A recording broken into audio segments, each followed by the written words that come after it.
April 1st, 1944. Bletchley Park, England. The rain had not stopped in 2 days. The courtyard was a pool of mud and cigarette butts, and the wind hissed through the cracks of the wooden huts where Britain's most secret minds worked. Inside Hut 3, the air was thick with pipe smoke and tension. A young signals officer leaned over a typewriter, tapping out a coded message meant for the most unlikely of recipients. Adolf Hitler's intelligence network. The message was written in German, signed with a code name, and encrypted to appear genuine. When it left the transmitter, it would pass through layers of deception, finally reaching the Abwehr, the German intelligence service. The message read simply, "Increased preparations indicate an imminent Allied landing near Calais. All available evidence supports this conclusion." The operator hesitated before hitting send. He looked to the man standing behind him, Colonel John Bevan, head of Britain's top-secret deception unit, the London Controlling Section. Bevan gave a slow nod. "Send it." The keys clacked. The transmission left the building and vanished into the ether. Operation Fortitude had just begun. Bevan stepped outside into the drizzle, his trench coat collar turned up against the wind. Across the courtyard, another figure approached, a broad-shouldered Scotsman with a faint limp and a face made for secrecy. Major Roger Fleetwood Hesketh, one of the architects of the greatest bluff in military history. "You think they'll buy it?" Hesketh asked. Bevan gave a tight smile. "They have to. We can't storm Normandy if Hitler's waiting for us at Calais." It was true. The Allies were preparing for the largest amphibious invasion in human history, Operation Overlord. But success depended on one thing above all: surprise. If the Germans guessed the landing site, the beaches would become slaughterhouses. So Britain set out to make the enemy believe the invasion was coming somewhere else entirely. The Pas-de-Calais, the narrowest point of the English Channel, just 20 miles from Dover. To sell the lie, Bevan and his team would orchestrate an illusion so massive, so detailed, that even Hitler's most skeptical generals would be convinced. It would involve fake armies, phantom divisions, forged letters, and a network of double agents, all operating under one grand deception: Operation Fortitude. Weeks later, under grey English skies, the deception took physical form. In the fields near Dover, soldiers from the Royal Engineers inflated life-sized rubber Shermans, painted with unit insignias that didn't exist. Truck convoys drove in circles to simulate troop movement. Wooden aircraft, light enough to lift with one hand, sat lined along makeshift runways, their shadows carefully painted beneath them. From above, reconnaissance aircraft photographing the countryside saw what appeared to be an entire invasion force. The 1st U.S. Army Group, or FUSAG, commanded, according to Allied leaks, by the most aggressive general in the Allied ranks, George S. Patton. Patton had been sidelined after slapping a soldier in Sicily, but to the Germans, he remained the Allies' best field commander. If he was in charge of FUSAG, then surely that was where the blow would fall. That was the beauty of fortitude. It wasn't about lying. It was about feeding the enemy what they wanted to believe. While fake armies filled the fields, Britain's most valuable asset went to work: the double agents. Among them was Juan Pujol Garcia, codenamed GARBO by the British and Arabelle by the Germans. Operating from a small office in London, Garcia spun an intricate web of lies, feeding the Abwehr reports about Allied troop movements, weather conditions, and logistical build-up, all pointing to a landing at Pas-de-Calais. He had invented an entire network of sub-agents across Britain, 27 in total, none of whom existed. Yet his reports were so consistent, so well-crafted, that the Germans paid every one of them. Garcia wrote his messages with obsessive precision, matching British military jargon and schedules down to the hour.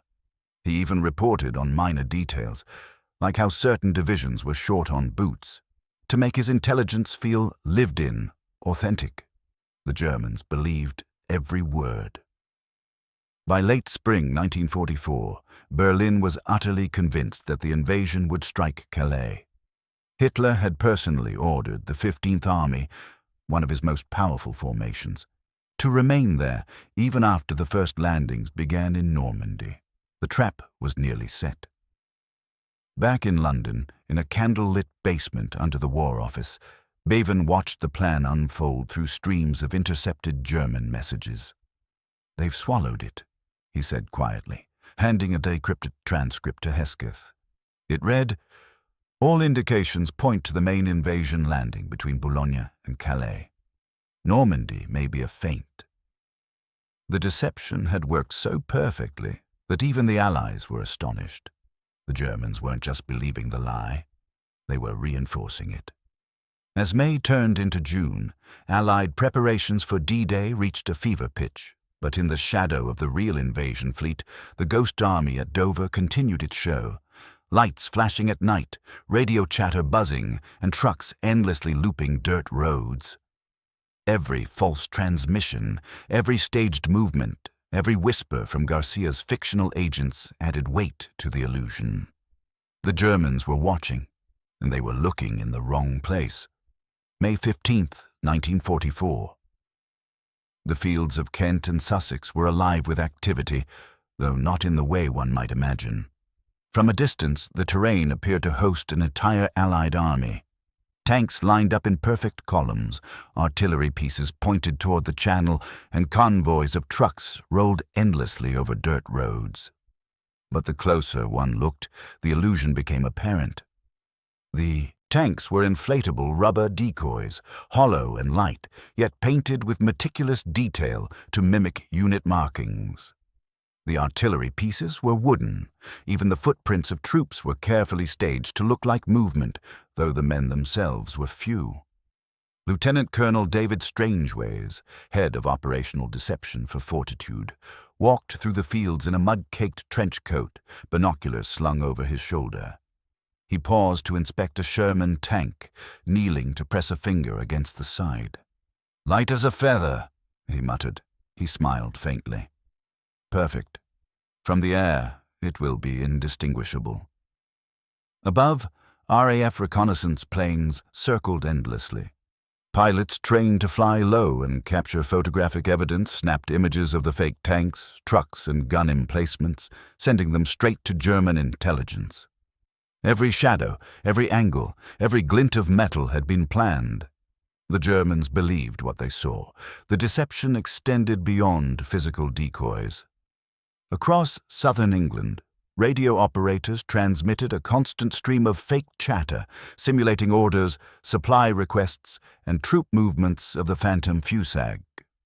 Operators adjusted signal strength and transmission schedules to mimic units supposedly stationed across the Channel coast. Enemy listening posts intercepted the transmissions, unaware that every word was carefully crafted to mislead. Captain Alan Turing, or rather one of his Bletchley Park colleagues, monitored the German response, laughing quietly as the Germans reported on troop numbers that didn't exist. Every intercepted reaction reinforced Fortitude's narrative. The Allies were massing at Pas-de-Calais, not Normandy. Even the weather worked in their favor. Low cloud cover, foggy mornings, and intermittent rain hid the real preparations in Normandy, while Dover and the Channel forts were staged for observation. Inflatable tanks glistened in the sun when it broke through, and radio transmissions bounced off the clouds in a convincing pattern. It was a perfect storm of illusion. Meanwhile, the double-agent network hummed with activity. Garcia, in his small London flat, wrote his nightly reports as if dictated by invisible agents in southern England. One report described a phantom reconnaissance mission along the Channel coast. Unit 29 observed heavy coastal defenses being reinforced between Boulogne and Calais. Local population reports significant troop movements and artillery placement, all consistent with imminent landing preparations. The Germans swallowed the reports, translating them word for word into action plans. Hitler, obsessed with Pas-de-Calais, reinforced the coast with panzer divisions that could have devastated the real landing in Normandy. Another agent, GARBO's counterpart, delivered letters via dead drops describing secret troop morale, supply shortages, and planned night exercises. The attention to trivial detail made the deception airtight. At Dover, in a muddy encampment hidden behind a hedge, a small team of soldiers rolled a Sherman tank out of its canvas cover. They inflated it with pumps and set it in place beside a row of identical decoys. Engineers ran through checklists, painting rivets, adding dummy antennas, ensuring the shadows fell correctly. Nearby, a truck circled endlessly, kicking up dust. Its route had been rehearsed to give the impression of constant activity. Each tire track was deliberate. Each puff of smoke from a boiler or engine placed exactly where a German reconnaissance plane might photograph it. It was theater on a monumental scale. Men joked quietly that they were actors in the most dangerous stage play ever mounted. One where failure meant thousands of deaths across the Channel. The culmination of Fortitude's preparations came with a series of mock invasions. Small landing crafts slipped into shallow waters under the cover of night, firing flares and setting off smoke bombs to simulate amphibious landings. The Germans observed from afar, recording the activity and sending alarmed reports to Berlin. Hitler and his generals began to obsess. Daily intelligence briefings repeated the same narrative. Overlord would strike Pas-de-Calais. Normandy remained quiet, almost invisible. Even Rommel, commanding forces along the French coast, argued for stronger defenses at Calais, convinced that the real landing could not occur anywhere else. But behind the illusion, the real invasion force, the troops, tanks, ships, and supplies destined for Normandy, prepared in absolute secrecy.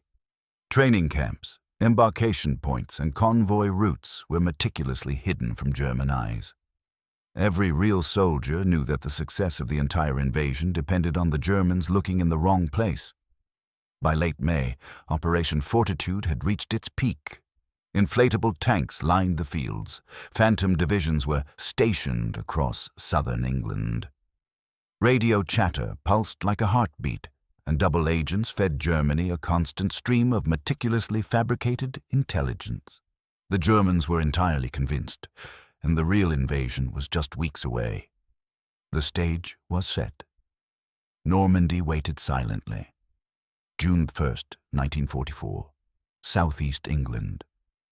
The morning fog hung low over the rolling hills, dampening sound and softening shapes in the distance. Major General George S. Patton sat in a small briefing room at a military headquarters near London, frowning at a map pinned to the wall. Though he had been sidelined after Sicily, he now had a different role, one designed to deceive. Patton was to command the Phantom 1st U.S. Army Group, FUSAG, the ghost army that would convince Hitler the main Allied landing was coming at Pas-de-Calais. In truth, Patton would see no battle in France. His task was purely psychological, to give weight to the illusion that millions of men, tanks, and artillery were poised across the Channel, ready to strike where the Germans least expected it. In nearby fields, inflatable tanks and wooden artillery pieces lined up in mock formations. Soldiers in patched uniforms marched in rehearsed loops, and convoys of trucks circled endlessly to simulate the movement of a massive army. Engineers carefully adjusted the placement of each dummy Sherman to ensure that its shadow fell correctly under the mid-morning sun. Patton's staff inspected the setup daily. They fired blank rounds, released smoke bombs, and coordinated with RAF reconnaissance pilots to capture photographs of the staged forces. Every photo, every transmission was intended to reinforce the fantasy. Across the Channel, German intelligence watched obsessively. Luftwaffe reconnaissance planes patrolled the skies, taking photographs of Dover, Kent, and the south coast. They reported endless troop formations, artillery, and supplies, all fictitious. German officers analyzed the images, sending urgent reports to the High Command. Field Marshal Rommel, commanding German defenses along the French coast, had his suspicions but could not reconcile the evidence. The army at Dover was massive, too massive to ignore. In his diaries, he would later note, "The Allied build-up appears overwhelming. If this is the main force, we cannot hold Calais without every available unit." Rommel pressed for reinforcements along the northern coast, even as the real invasion plans quietly gathered in Normandy, miles away. Meanwhile, in London, the double-agent network worked furiously. Juan Pujol Garcia, codenamed GARBO, continued to feed the Germans a steady stream of intelligence. He described not only troop movements and logistics, but also trivial detail: the distribution of rations, fatigue among units, and even fictional minor skirmishes with local resistance forces. The brilliance of Fortitude lay in its attention to minutiae. Garcia's reports were so detailed, so believable, that the Germans could not detect a single lie. He even reported on Patton's personal movements, further solidifying the illusion that the legendary general was in charge of the imminent Calais invasion. At the same time, Britain staged fake radio traffic on a scale never before attempted. Thousands of transmissions, carefully scheduled, simulated the coordination of entire corps, artillery brigades, and supply chains. German listening posts intercepted the messages and interpreted them as proof that the Allies were massing at Pas-de-Calais. Officers in Berlin pored over the intelligence, mapping the phantom deployments. Hitler himself became convinced that the main Allied assault would strike Calais.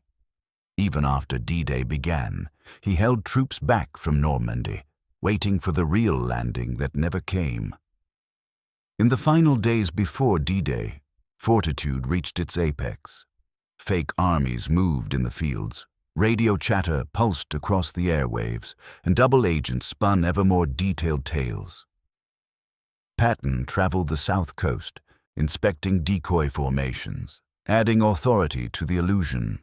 His presence, filmed, photographed, and reported, lent credibility to the narrative. Every detail was designed to buy time for the actual invasion. Every inflated Sherman, every looping truck convoy, every false transmission was a piece in the largest deception in military history. And while the Germans were fixated on the ghost army at Pas-de-Calais, thousands of Allied troops, tanks, and ships waited silently across the channel at Normandy, ready to turn the illusion into reality. June 6, 1944. 03 hours. Normandy, France.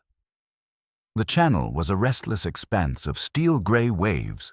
Landing craft, destroyers, and liberty ships surged toward the beaches under the cover of darkness.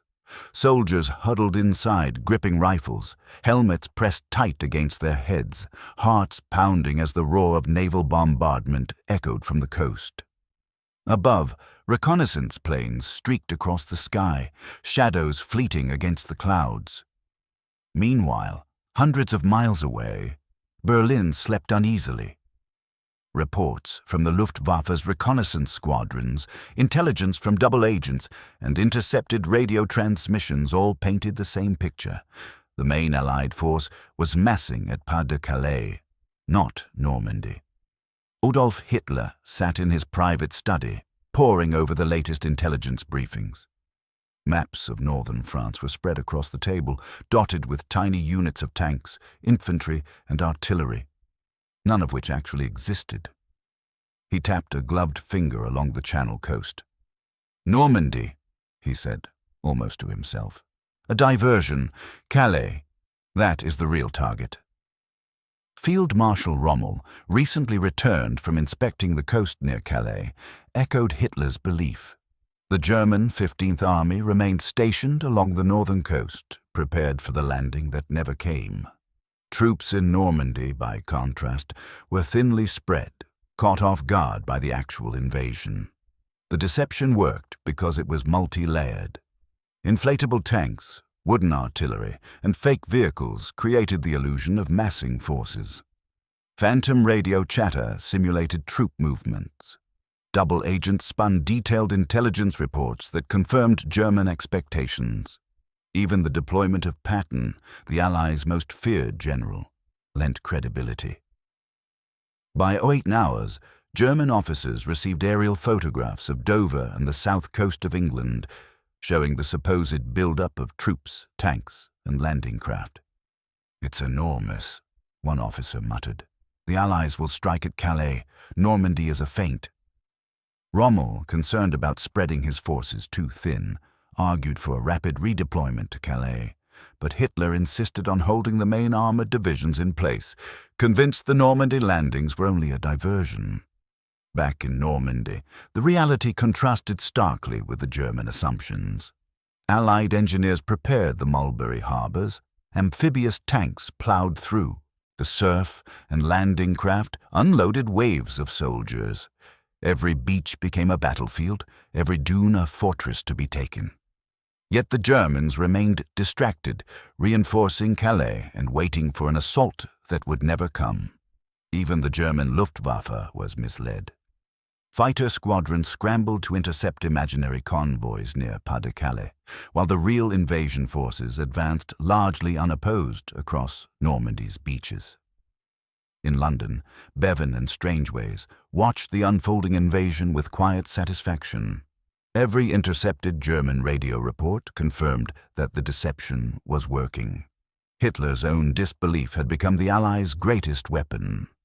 Meanwhile, GARBO and other double agents continued their reports, describing supposed troop movements and preparations in southern England.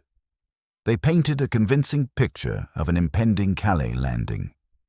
German intelligence analysts, unaware of the deception, relied on these reports to justify holding critical forces away from Normandy. By mid-morning, the Allies had secured beachheads at Utah, Omaha, Gold, Juno, and Sword. Yet the German High Command's focus remained fixated on the ghost army across the Channel.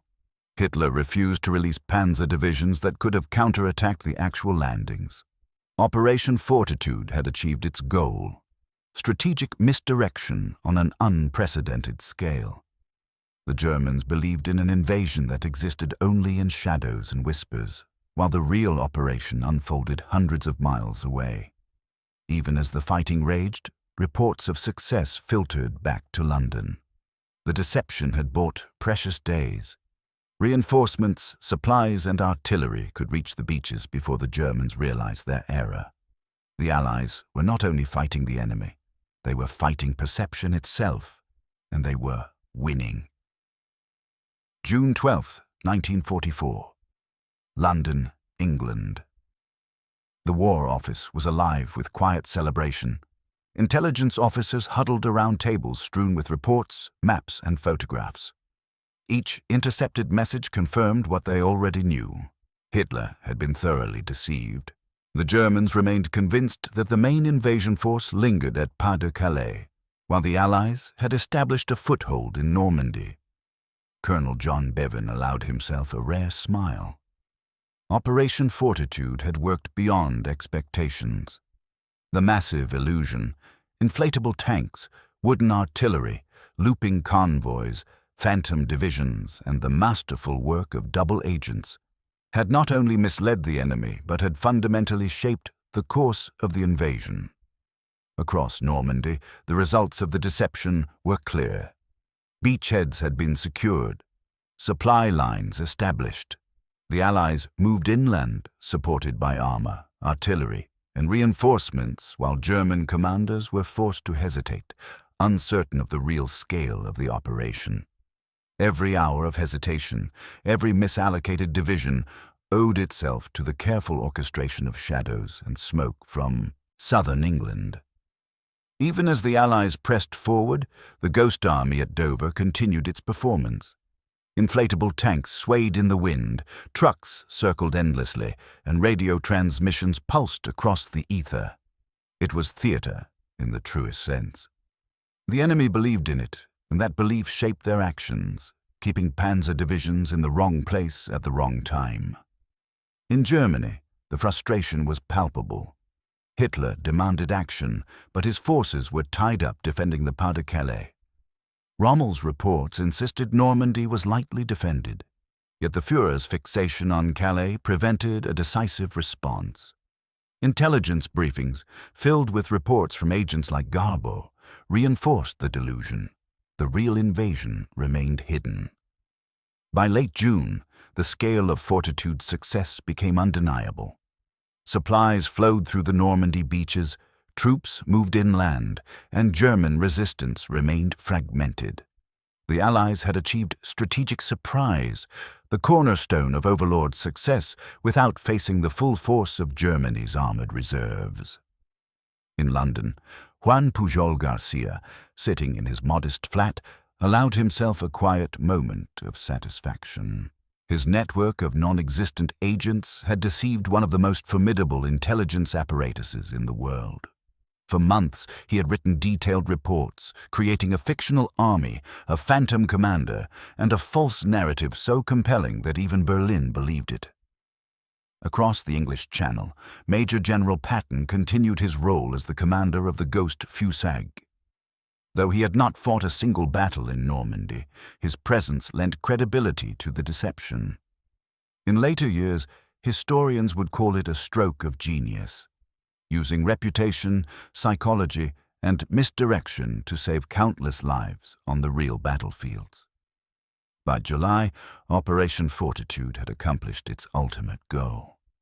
The Germans had been convinced to hold back forces at Pas-de-Calais, allowing the Allies to expand their beachheads, secure ports, and push inland. The war in France had been decisively shaped by illusion, ingenuity, and human cunning. Colonel Bevan reflected on the operation quietly in his office. "We didn't just fight with guns," he murmured. "We fought with perception, and we won." The deception was complete. The Allies had turned the fear of the unknown into their greatest weapon. Hitler had been outmaneuvered, not on the battlefield, but in the minds of his generals. The beaches of Normandy would remain forever etched in history as the stage where courage met cunning, and deception reshaped the course of World War II.